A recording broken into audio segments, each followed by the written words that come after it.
मैं पंजाब की धरती को प्रणाम करता हूँ और मैं धन्य हूँ जो आज यहाँ खेतों में आया हूँ अपने किसानों के बीच। मुख्यमंत्री जी भी साथ है, पंजाब के सारे साइंटिस्ट हैं, डीसी हैं, केवीके के लोग हैं और किसान हैं, और मिलके हम सब लोगों ने आज चर्चा की है कि खेती बाड़ी और कैसे ठीक की जाए।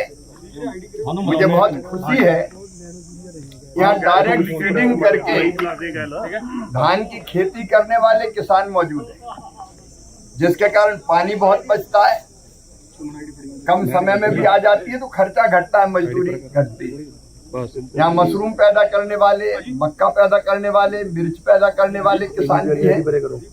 सबने अपने कुछ प्रयोग भी बताए और कुछ दिक्कतें भी बताई है। किसानों से चर्चा करके, संवाद करके और कैसे बेहतर हम किसानों की सेवा कर सकते हैं, देश की सेवा कर सकते हैं खेती बाड़ी के माध्यम से, क्योंकि उत्पादन बढ़ाना है, लागत घटाना है, किसान का मुनाफा बढ़ाना है, ताकि हमारे साइंटिस्ट सब जाएं खेतों में किसानों के बीच और किसानों को यहाँ की माटी, यहाँ की जलवायु, यहाँ की माटी में कौन कौन से पोषक तत्व है, नाइट्रोजन कितना है, फास्फोरस कितना है, पोटास कितना है, ऑर्गेनिक कार्बन कितना है, उसको ध्यान में रखते हुए इस एग्रो क्लाइमेटिक जोन में कौन सी फसल की किस्में ज्यादा बेटर हो सकती है, उसके बारे में भी किसानों को जानकारी दे रहे हैं। और किसानों को जिस तरह का शोध और रिसर्च चाहिए कि समस्या ये है तो शोध वैसा होना चाहिए, ऐसा नहीं कि दिल्ली में बैठ कर शोध कर लो, तो उसकी जानकारी भी वैज्ञानिक किसानों से ले रहे हैं। और मेरे लिए तो बहुत सौभाग्य का दिन है कि पंजाब के किसानों के बीच में आने का मौका मिला, उनकी सेवा करने का मौका मिला। मैं अपने आप को बहुत भाग्यशाली मानता हूं। किसानां नाल मीटिंग दा भी सद्दा दिता गया जे हुण जे अगे रखी जाएगी, किसानां नाल मीटिंग होएगी कोई? नहीं, अभी हम केवीके में मिलने वाले हैं, तो भावी चर्चा करने वाले। ये बड़ी मीटिंग और बड़ी सभा का कार्यक्रम नहीं है, ये तो छोटी संख्या में चर्चा करके चीजें समझ में आती है। तो केवीके में भी अभी एक मीटिंग करेंगे। किसान बार बार कहते हैं कि चावल हम नहीं उगाना चाहते, क्योंकि पंजाब की सरकार भी ये कहती है कि पानी उससे खत्म होता है, कोई और फसल उगाई जा सकती है।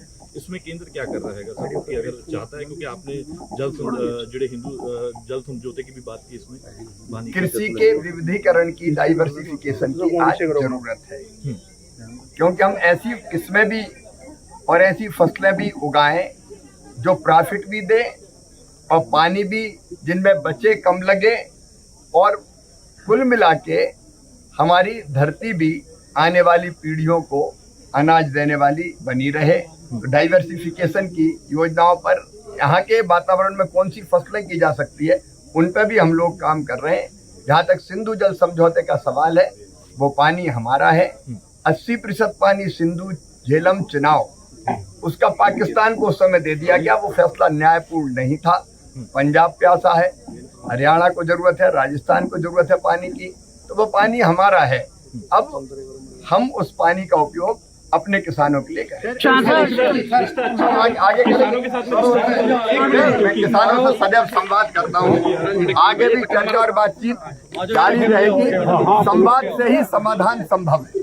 किसान भरावां नाल सिद्धि मिलनी च बहुत सारे विचार मुकाबले हुए हैं। गुरप्रीत होरां दे इस फार्म हाउस से आप इकट्ठे हुए हैं, जिन्होंने अपनी खेती बड़ी सुचज्जे ढंग नाल, क्योंकि अजकल समा साडा सी रवायती खेती करते रहे, वो खेती करना सेती सी, हुण भी करना की गल तो बहुत वड्डी होया करती है, पर उहदे नाल आपां कहिए तकनीक दी रह गई।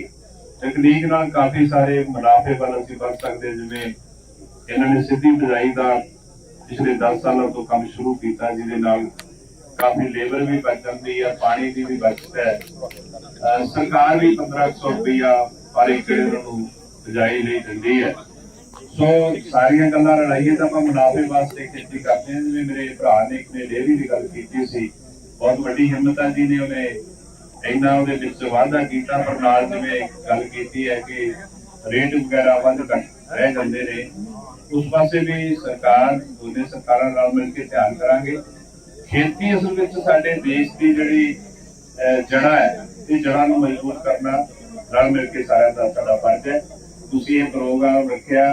ਮੰਤਰੀ ਜੀ ਹੋਰਾਂ ਨੇ ਇਸ ਨੂੰ ਦੇਖ ਕੇ ਤੁਹਾਡੇ ਨਾਲ ਕੁਝ ਵਿਚਾਰ ਵਟਾਂਦਰੇ, ਕਈ ਵਾਰੀ ਦੂਰੋਂ ਗੱਲਾਂ ਹੋਇਆ ਕਰਦੀਆਂ ਨੇ, ਤੁਹਾਡੇ ਵਿੱਚ ਮੇਲ ਮਿਲਾਪ ਕਰਕੇ ਬਹੁਤ ਸਾਰੀਆਂ ਜਿਹੜੀਆਂ ਵਿਚਾਰਾਂ ਗੱਲਾਂ ਦਾ ਪਤਾ ਲੱਗ ਜਾਂਦਾ ਹੈ। ਇਹਦਾ ਫਾਇਦਾ ਆਪਣੇ ਮੁਲਕ ਨੂੰ, ਲੋਕਾਂ ਨੂੰ, ਕਿਸਾਨਾਂ ਨੂੰ, ਸਰਕਾਰਾਂ ਨੂੰ, ਸਾਰਿਆਂ ਨੂੰ ਹੋਣਾ ਹੈ। ਸਾਰਿਆਂ ਦਾ ਬਹੁਤ ਬਹੁਤ ਧੰਨਵਾਦ। ਵਾਹਿਗੁਰੂ ਜੀ ਕਾ ਖਾਲਸਾ, ਵਾਹਿਗੁਰੂ ਜੀ ਕੀ ਫਤਿਹ।